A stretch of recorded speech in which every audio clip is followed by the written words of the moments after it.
Well, the 2016 Olympic Games have now ended, but the effects of them will continue far into the future. Some people will be inspired to take up sports for the first time, and for others this might be the start of the journey to Tokyo 2020. But there's much more to the Olympic Games than is shown on TV, spectacular though that might be. We recently had a Student Hub Live Olympics special, a live, online, interactive event where 5 Open University academics discussed various issues related to the Games, like the history of the modern-day Olympics, sports performance, the coach-athlete relationship, sports psychology, mental health, gender, and much, much more. You can watch the entire event on the website, but I'd like to show you a few of the highlights. First came Simon Rea, lecturer in sport and fitness, who gave us a fascinating insight into the development of the modern Olympics. There's a fascinating story from 1936, actually, because 1936 is really well known for the Hitler Olympic Games, and Hitler basically wanted to exclude black people, black athletes, Jewish athletes, and he was persecuting lots of different groups. But he actually wanted to ban them, but he was talked into allowing them. So for the 2 weeks, all of this prejudice disappeared. But Hitler wasn't very happy that Jesse Owens won 4 gold medals. Jesse Owens, a black American athlete. But what many people don't know is he nearly didn't, because in the long jump, he had 3 jumps to win the long jump, and he fouled on the first 2 jumps. And there was a second athlete, a German athlete called Lutz Long. And Lutz Long was a blue-eyed, white-haired Aryan, absolute ideal. Yeah. He was leading the long jump. Jesse Owens hadn't scored. And Lutz Long said to him, he took him aside and he said, look, Jesse, I think you've got a problem with your run-up. Just bring your run-up back a little bit.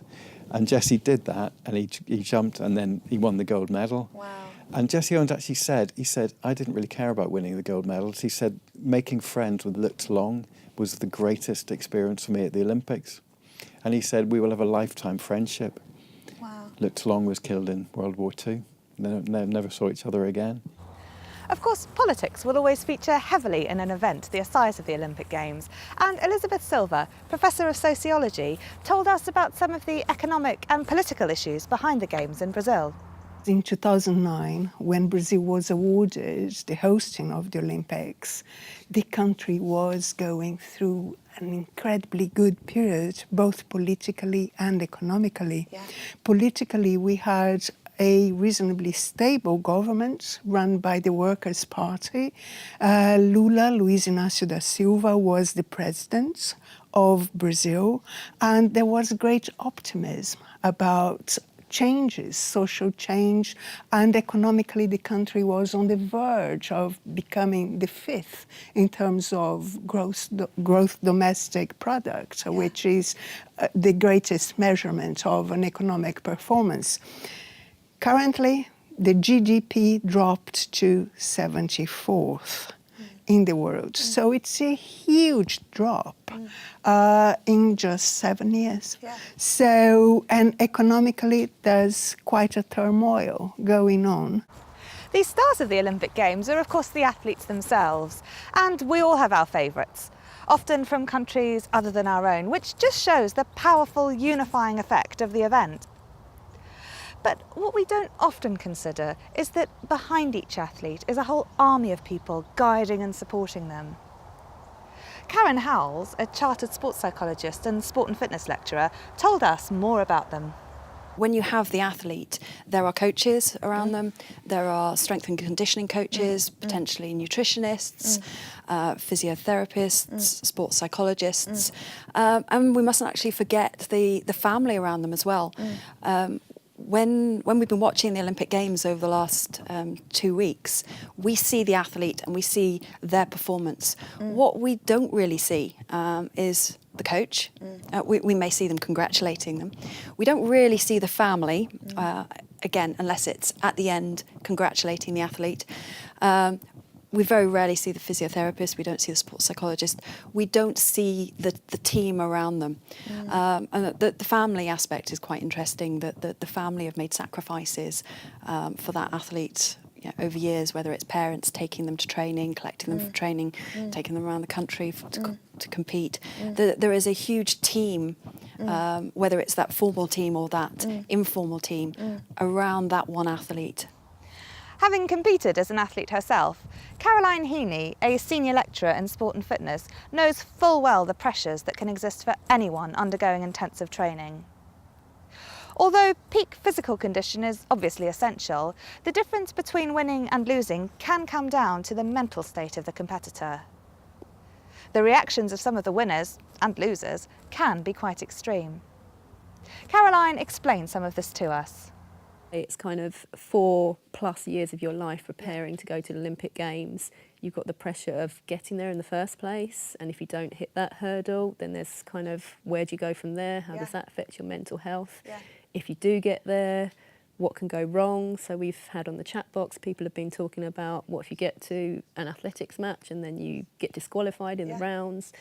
And when that happens, that is 4+ years of your life down the toilet, essentially, because that preparation has not achieved the goal that you wanted to achieve.